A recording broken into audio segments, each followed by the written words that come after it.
Welcome to Journey to Justice. I'm Eiko Kosasa, your host.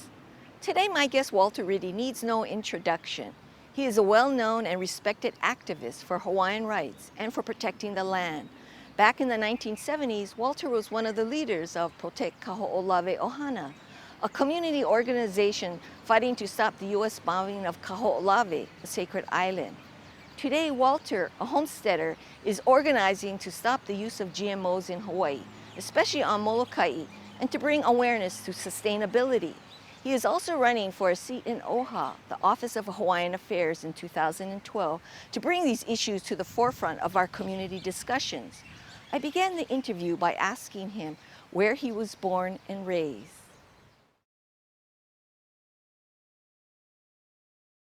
My name is Walter Ritte.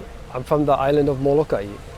I was actually born on Maui, and when I was really a young baby, we moved to Moloka'i, and I've been living there ever since on the island of Moloka'i. And right now, I live on a homestead in Ho'olehua on Moloka'i, and raising my family over there. Yeah, earlier you were saying on how you're like a farmer to grow food for your family. So what do you raise? Well, I'm raising a lot of fruit trees, a lot of Hawaiian plants and trees, vegetables. I have a windmill, I have photovoltaics. My hot water heater is just a plexiglass tank, 40-gallon tank with no moving parts. It's been working for the last 25 years, giving me hot water with no problem. It's like we've been off the grid. Yeah. And it's been really interesting. It changes your whole way of living and your whole way of thinking, you know. Yeah. So coming to Oahu is a pretty big deal for me. Yeah, shock to the way we live here. Yeah. So how did you come to political consciousness? Yeah, you know, it's like I went to Kamehameha schools and graduated. So you were a boarder? Yeah, I lived on campus for 6 years of my life, and then graduated from Kamehameha schools. And basically the school was preparing us to be successful in the new regime that was coming to Hawaii, which said that we couldn't speak Pidgin, you know, that we couldn't speak Hawaiian, that we had to become part of the mainstream and become part of the melting pot, and then be successful, to be successful in this new place. So that was the goal for our class anyway, the 63. So when we went through school, the history we were taught was all European, American, you know, feudalism and the Greeks and everybody else, but nothing about being Hawaiian. Yeah. In fact, when we graduated, there was no such thing as an overthrow. I didn't even know there was a queen named Liliuokalani. Yeah. So this was like, between then and now, a huge leap of what I know and what other people know about the history of Hawaii and who Hawaiians were and all that kind of stuff. Yeah. So it's been a growing thing for me, and everything started after I graduated from Kamehameha. Yeah. Then I started learning who I was and what Hawaiians were all about when I went back home again to Moloka'i, and I got hooked up with all of the elders, the kupuna. And the reason I got hooked up was because I was getting into a lot of trouble because I was a hunter. I fed my family not only by growing stuff and going in the ocean, but I was also a hunter. So the deer didn't pay attention to the no trespassing signs. So I had to follow the deer, and I got into a lot of trouble. So that made me ask questions to the kupuna. You know, it's like, how come you guys, because they told us stories. Oh, this is what we used to do, and this is where we used to go, and these are things. And I said, well, how did you guys go over there? Because now we couldn't go to those places because they were like fences and gates and signs that cut off our access to the places that our kupuna went. And they went there to go get fish, they went there to hunt, they did those things. So we said, well, what happened? The questions in our mind became, wow, what happened? How come we cannot go when they could go? Yeah. So they had a lifestyle where they were feeding their families by going to get the natural resources. but we couldn't do the same thing. So the question became why and how come? And that's when we started getting politically involved, because we wanted to know why couldn't we go on that road anymore? Right. Who put up those gates and why did they put up those gates? And then what rights did they have to put up those gates? What rights do I have to have that access? And that was the beginning of us learning more and more and more and more and more. Wow. So it was a matter of survival. Yeah, yeah. But that's powerful, because it is. It's, Yeah. it's not this intellectual thing only, yeah. Yeah, I mean, but we had to make friends with lawyers Yeah. because you we need were help. like on the edge of being almost illegal in everything we were trying to do because of all these new rules and new ways that was in our land. So Yeah. today many of those lawyers are now judges. So we had some really good lawyers helping us, teaching Yeah. us what were land rights, first of all, and what other indigenous peoples had these kinds of land rights, and then what were Hawaiian rights and Hawaiian land rights. And then we learned about HRS-7 of access rights. And we got to the point where we got so involved in trying to survive that we ended up not only on the island of Kaho'olawe, but right after Kaho'olawe, we ended up at the 1978 Constitutional Convention. Oh, right. And in there, we pushed Article 12, Section 7 to create a constitutional right of access for the Hawaiians to recognize our rights so that we were ensured that we could go and do these things forever and ever. Wow. So it was a progressive Yeah. kind of a thing. Yeah. So it's all those steps that Yeah. we took. Can we backtrack a little bit? So how did you get interested or involved with PKO, Protect Kaho'olawe Ohana? Because you were one of the leaders in that Right. organization. So because we needed access on Moloka'i, we formed a group called Hui Alaloa. So we got people together and we started talking together and we organized. So organizing is critical if you're going to go anywhere. It's hard to do things by yourself. Yeah. So we organized Hui Alaloa, and we decided, and in that organization we brought in our elders, and we got all of the old stories, and we found out that there were old trails that Hawaiians had rights on, and that Kamehameha I, his proclamation, Mamalahoa Kanawai, was the first law that was punishable by death that Kamehameha instilled on the people. Right. And that law guaranteed everybody the right and the safety of using these trails. Wow. Because without the access, people couldn't survive. So he was smart enough to know that people needed to be protected when they went out to feed their families. Yeah. Because he was the guy that went and made trouble with some of the fishermen. And they hit him over the head because he didn't have his cape and stuff because he was in the ocean, and hit him on the head with their paddle because and they ran because his men came. And Kamehameha sent out an edict to bring these people to him, and they thought they were going to get killed. But instead he said that he's going to pass this new edict that you cannot bother, people have the right to have safety in these areas where they're feeding their families, and the rights to use the trails in safety around all of the islands. Right. So that's the law that we based our group on. Right. So that one became our emblem, and then from there we went on to learn of other rights Right. of access and stuff that we had that was passed down, but not only by Kamehameha, but his sons, Kamehameha III, and all of those things, all the way down to today. These laws are still there. Right. So people here don't realize that the Hawaiians have different laws that supersede the existing laws, and that these laws were set up so that the Hawaiians could survive because they knew what was happening, this new influx of laws and people that were coming to Hawaii. Yeah. Yeah. So when you guys were organizing there, but how did you link it to stop? Because you have to stop the U.S. military to Yeah, okay, so Kaho'olawe, right? the leap to Kaho'olawe wasn't really our plan. Like, we were doing these things when we tried to open up the trails. We had to organize into a big group. We had like 200 people on Moloka'i, and that's a lot of people for Moloka'i. Wow. And we marched on the trails, and we said we're marching on the trails as a show that we have these rights. And we became media people. I mean, the newspapers came. There was even a helicopter following us. and we went statewide. Hawaiians were actually marching. This is like first time Hawaiians ever marched. Hawaiians are supposed to go, lovely hula hands, and smile, and that was supposed to be how you were supposed to act as a Hawaiian. You're supposed to be, quote, a nice Hawaiian. Yeah. And then now we were being like, oh, protesting Hawaiians, So Yeah. that was big. That was a big deal back then in the 70s. So we got a call from people on Maui because they saw our action, and we got invited to come to the Kaho'olawe protest.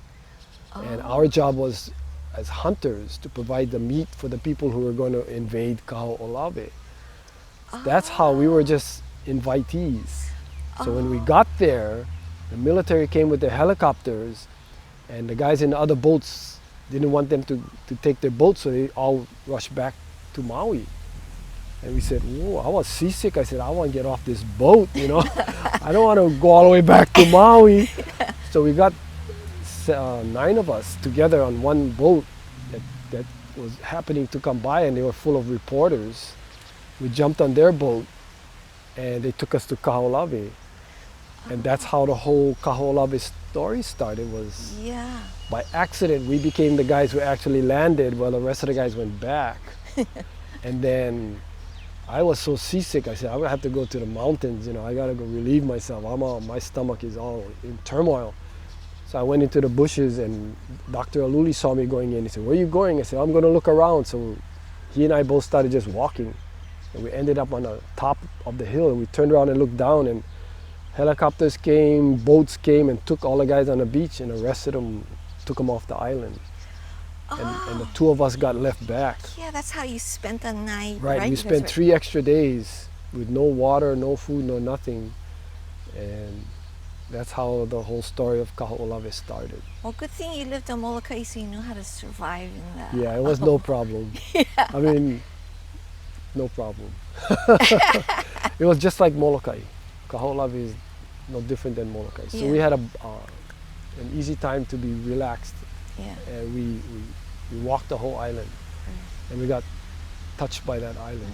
We got touched by the destruction and all of the devastation that was happening to that island. And that island called to us and said, I'm dying, and you could see it.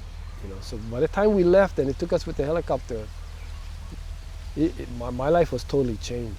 By the time that helicopter landed on Maui, I was a whole different person. That island just took hold of me, and the rest is history. It's like Yeah. United States military said, no, this is important for the security of the United States of America. Right. This island is critical to the national defense of the United States of America. And we said, no, you're killing our island. You cannot kill our island. So the elders told us that if you want to defeat the United States of America, there's only one weapon that can defeat the United States of America, and that's aloha. And we said, aloha? But these guys are bad guys. And she said, well, we can kill them with aloha. I said, okay. And so we coined the term aloha aina. Yeah. So it wasn't anything had to do with hatred or anything. It was the love of the land that defeated the United States of America. We got them off the island. Wow. So that's the lesson of Kaho'olawe is the love of the land. Yeah. Yeah. Wow, that's powerful. So that's the motivation, and that's the same motivation that keeps me going. It's like there's many things that are killing our lands and killing our resources, and in the case of Kaho'olawe, you could see it. You could see the fires from the bombs. You could see all the goats eating up everything, and the devastation on the land was so in your face that everybody began to understand that this island was dying. But if you take the island of Oahu, it's you can't see it, Yeah. but it's happening. The resources are all disappearing, and it's becoming less and less, and the pressure on these resources are getting to the point where, in fact, just the overpopulation, it's like the continental mentality that everything is endless doesn't work here, because nothing is endless. We're in the middle of the Pacific on little dots. Yeah. So the Hawaiians always knew that the resources was finite. Right. So their relationship with the resource was really a spiritual relationship in order for it to survive. Because the Hawaiians knew that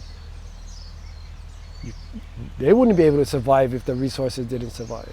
Whereas now it's a continental mentality that just keep using it. Yeah. And the more you want profit, the more you got to use. So the profit motivation overtakes the common sense motivation of you got to take care of your resources for the future generation. So now it's all short-term profit motivation, and it's scary what's happening to our island. So in me, I see the same thing that I saw on Kaho'olawe, where we don't watch out, we're going to be killing our islands. Yeah. You know, and these places don't belong to us. It belongs to the next generation and the next generation. So, you know, if we don't do anything, we're going to lose all of this. So, we've got to do something. Yeah. No, and I know, like, now you're fighting about like GMO stopping Monsanto's, and I think of it similar, like you're saying, to Kaho'olawe, because that's the military. That was very powerful. But corporations today are very, very powerful because it's global. You know. These corporations, I don't think people can even fathom how powerful these corporations are. I mean, yeah, the United States military, United States, but these corporations, you put all their budgets together that are controlling the seeds and the food that we eat, they got bigger budgets than the United States. Yeah. These guys are all over the world. Yeah. But Hawaii has become the home base. All 5 of the major corporations that are trying to control the seeds of the world are all in Hawaii. So this is ground zero for the rest of the world in this move to control the seeds of right. what Because if they we're control eating. the seeds, they control the food supply, I mean, right? it's easy to see, you know, it's like he who controls the seed controls the food. And if you control the food, my God, you're gonna be the most powerful things on earth. Yeah. We all gotta eat. Yeah. Yeah. And it's like, well, that's an impossible dream to control the foods. It's happening. Yeah. So that's why I get so involved in GMOs. You know, like people asking, oh, I thought you was involved in Hawaiian things. Why are you doing GMOs? You know, it's like, because, you know, if you boil everything down, the GMOs is having a negative impact on our health, for one thing, and that's our kids, that's our future. You know, it's like, I've been eating GMOs for the last 15, 20 years, so I'm about the end of my life, so it's no big deal. But these kids that are coming up, they're going to be eating GMOs the rest of their lives, and nobody understands the impacts. This is one huge experiment going on. Right. There have been absolutely no human studies on the impacts of these GMOs, none whatsoever. They're now beginning to do studies on animals, and they're coming out like scary. The impacts are scary.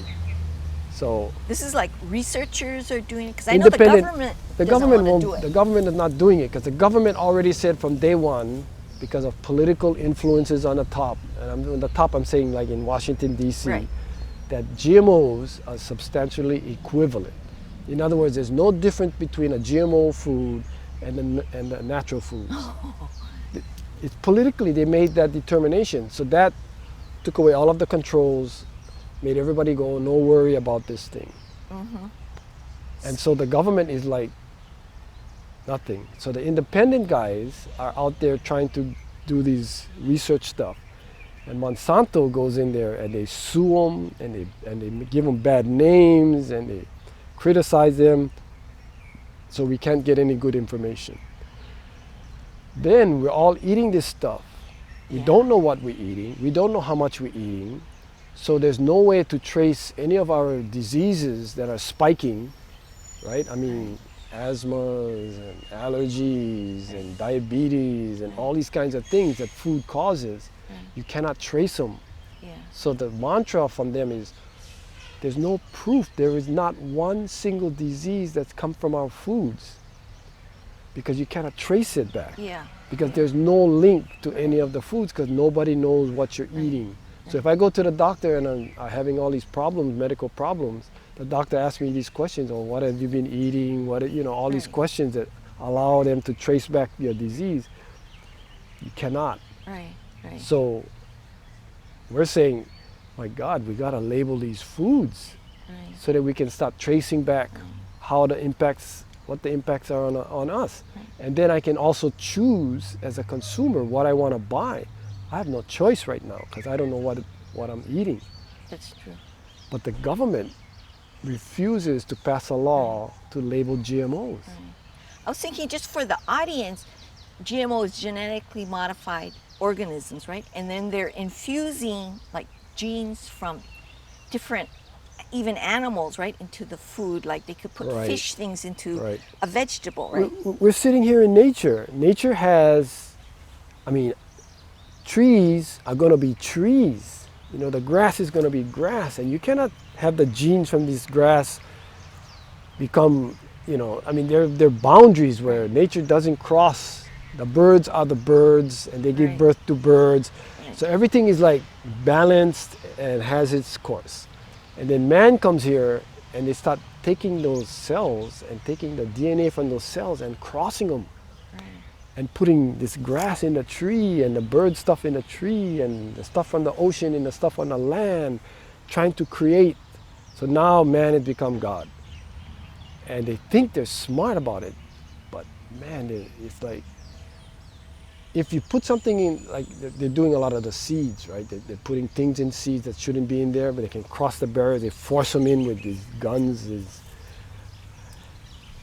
And it's like scary because they're not sure what's going to come out, and they don't understand nature enough to really understand what's going on. But it's substantially equivalent according to the government. So for us, it's like once you put it in nature, it goes, right? But the other things that they used to do as chemical companies, you could always stop them because it wasn't inbred into nature. You could stop them from making the chemicals Right. and say, no, you cannot use DDT anymore. Right. So you can stop it. Right. But in this case, once you set it into nature, you cannot recall it. Right. So this thing has huge implications. Yeah. And yet they're able to just go on their merry way. They keep Yeah. passing laws that allow them to do all these things that should be tested. It shouldn't be tested on us. Like we're right now the test animals. Yeah. We're the guinea pigs. Yeah. It's a massive test that they're doing. And they're on our island of Moloka'i, and they're growing these huge fields of these things, and it's all tests. And if these things go wrong, there's nothing to keep them within these fields. It'll go. Right. So we're like trying to protect ourselves because the government won't do it.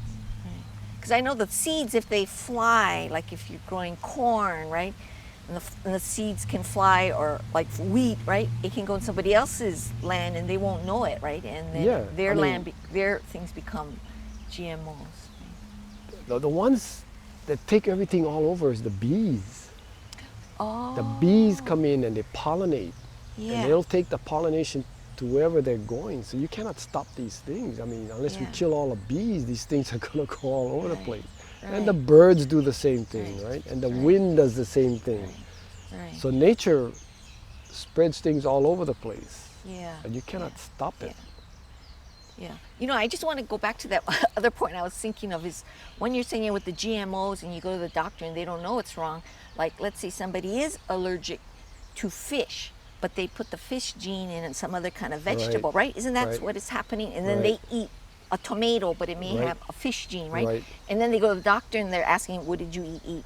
You don't say fish, so then they don't know what's wrong Right. with you, right? You That's the you danger. can't track it. Yeah. And secrecy is a big thing with the GMO companies. Everything is secret. Yeah. So, Yeah, if that's- it wasn't bad, why not say?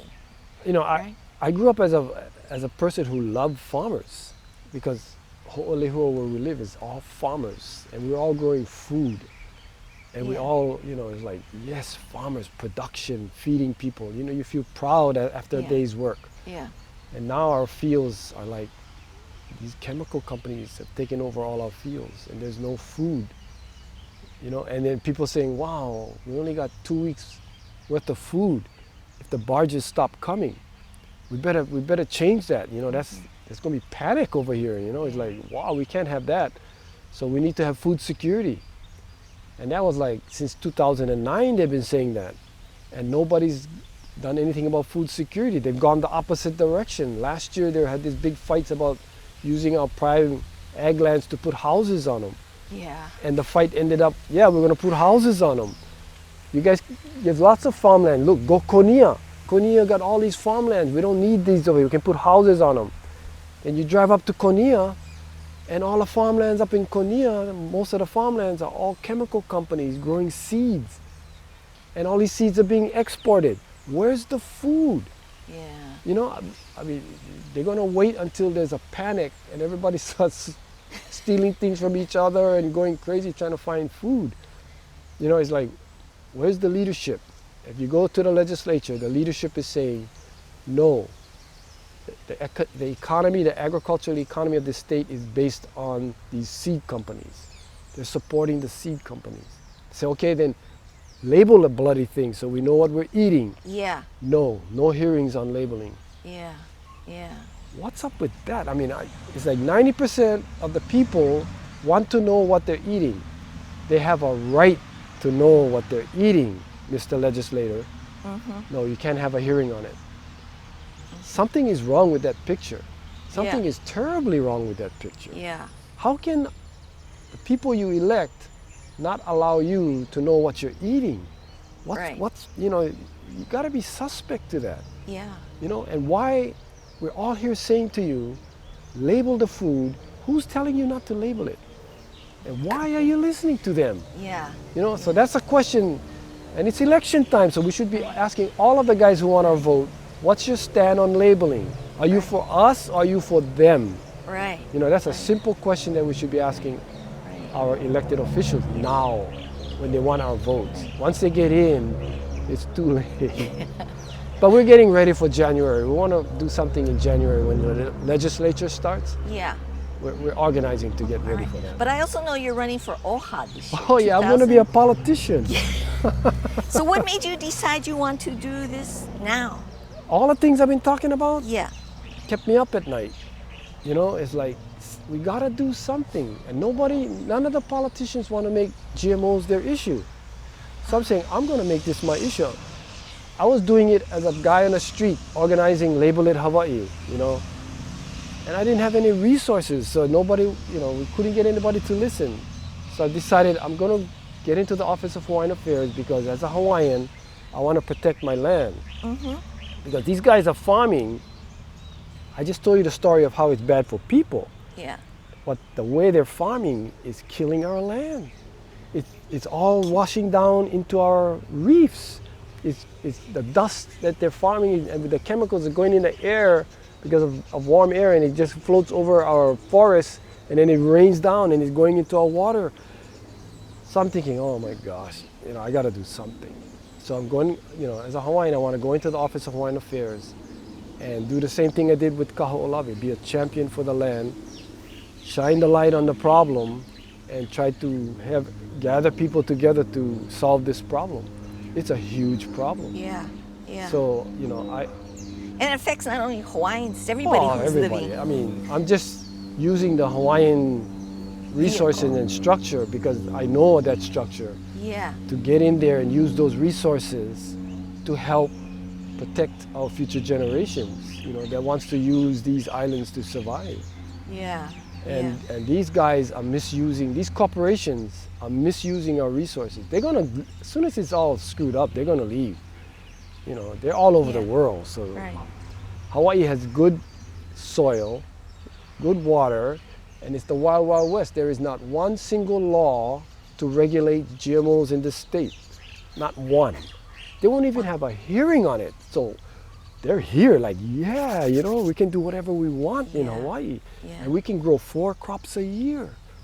You know? Right, like, right. Wow, what a bonanza. That's why all the major seed companies and chemical companies, this is ground zero.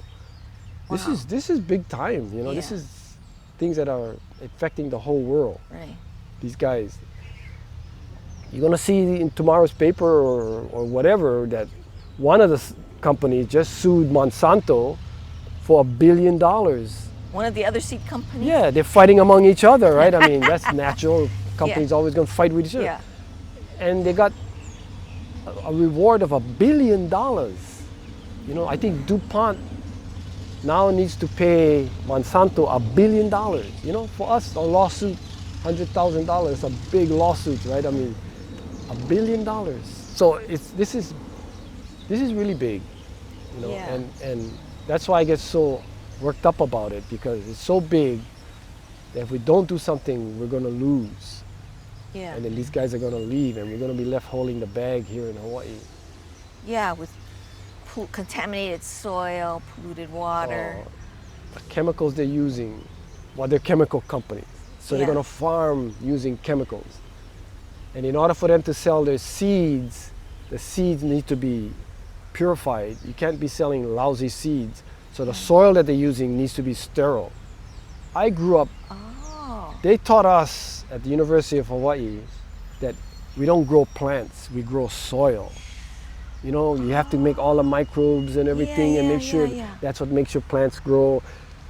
This is totally the opposite. This is like wipe out all the microbes, have a sterile situation, and then you feed them all your chemicals and you grow everything exactly the same, and you get the exact results that you need, and then you export all these seeds. Yeah, yeah. So it's like, I used to love farmers, and now I'm like scared of farmers that are in Hawaii today. You know, I don't trust them. I'm afraid of them. So this thing has flipped in a matter of, what, 15, 20 years. It's scary. flipped. Yeah. So, As an educator, I get scared of these big, like Monsanto's. I know they're going to try and control the textbooks. oh, they You are. know, what's in there and what the students are going to think this is natural or normal, Exactly. right? But it's all GMO Exactly. logic in Exactly. there. Yeah. They're having coloring books now that are all in our, where kids are getting all this information about how good biotech is and all of that. And you go all the way to the top to CTAR, University of Hawaii. They just got $500,000 from biotech companies. And then now they got a brand new person that is head of CTAR, and she's all biotech. I mean, that's her background, is all biotech stuff. Yeah. So you just see where it's going from the bottom to the top. And then if you turn on the TV, if you turn on, going to magazines, all this mantras is coming about how they're feeding the world, and you know, Mr. Gates is giving billions to these things, and it's all good because now we're going to feed Africa and all this kind of stuff. And none of that has come to fruition. None of that is true. Yeah. You know, it's actually pure bullshit that they're putting out there in order to get the profits that they want, in order to get the control over the seeds that they need. So this is a pretty interesting proposition we have here, where we're losing control of our ability to feed ourselves. Yeah.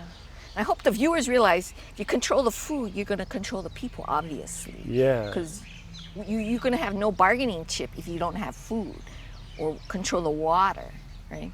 Yeah, I got really involved when the University of Hawaii decided they were going to take haloa the taro and they were going to GMO haloa. Yeah. And that was a straw that broke my back and the camel's back in the Hawaiian community. Saying, what are you doing? Say, oh, it's just a plant. I said, no, that's our ancestor. You cannot just GMO our ancestors. We're going to GMO us next. You know, it's like, no. And from that no came all this information, and the more we stood up, the more we found out all the things I've been talking about. You know, how big this problem is. Wow. So when they told us they were going to sell the huli back to us for $1.75 because they have a patent on it, I said, oh no, another mahele. This is going to be the mana mahele. First they take our lands, now they're going to come after our mana, and they're going to own, they won't stop owning anything they can own. And they use patenting laws to allow them to own things they shouldn't be owning. So we fought them, and the university tore up the patents. Yeah. So we won a small battle with them. Yeah. But when we went to the legislature, all the doors slammed shut. Because the corporations were all there guarding the legislature, saying, no, you guys can't. If we protect the taro, then we cannot get any of the foods we want to get in control of. So, Wow. anyway. So who are the top the big 5 seed companies here? Monsanto's, you're saying DuPont. Oh boy, let's see. You got Monsanto, Pioneer, DuPont, Syngenta, Bayer, Okay. you know, the aspirin company from Germany. They're from all over the world. Yeah. It's just good for the people here to know Yeah. the names. You know, yeah. it's like, I can tell you all this information, but it's up to the people who are watching. You know, they know what Google is. My God, go Google this thing. Yeah. And get the facts, get the information straight for yourselves, you know? Yeah. Don't be lazy. You go out there and Google. You Google these companies, Mike. You're going to freak out. Yeah. You know, it's like Syngenta. They're over here growing things. Why? Because they're banned from their own country in Switzerland. They can't grow those things in Switzerland. I mean, use those chemicals. So they're in America. So what's Wow. up with that? You know, it's like, Google it. You're gonna Yeah. blow your mind. Yeah. This thing is big time. Yeah. Yeah. Thank you. Okay, is there anything, you want to add that you haven't added to our interview because we're coming to the end? Yeah, I'm just hoping that, you know, some of my enthusiasm, you guys can grab some of that enthusiasm and know that if you just sit back, yeah, you got problems at home. We all have problems at home, and sometimes we get so into our own little problem that we don't see a bigger picture. But, you know, if you really care about your kids, then you need to care about your kids' kids. And you need to start looking further down and realizing that you have a kuleana, you know. And that kuleana is to make sure that you protect the things that somebody else left for you. And your kuleana is to make sure you leave it for the next generation. So you got to take care of your family, but put some time in to think about a bigger picture, to get involved, to protecting things that should be protected, you know. And that's a story of Haloa, you know. Yeah. Haloa is the firstborn, that's nature. We take care of nature, Haloa, and Haloa going to take care of us. So put some time in to think about things and get a little bit involved in politics. You know, you don't have to be totally involved. You know, ask the right questions and get involved. Don't just shut all the doors and think if you just, you know, don't pay attention, it's going to go away. It's not going to go away. Yeah. Yeah. And so I'm trying to get people to get involved somehow. Yeah. You know, get involved. However you can, get involved. Thank you for being on the show. Mahalo.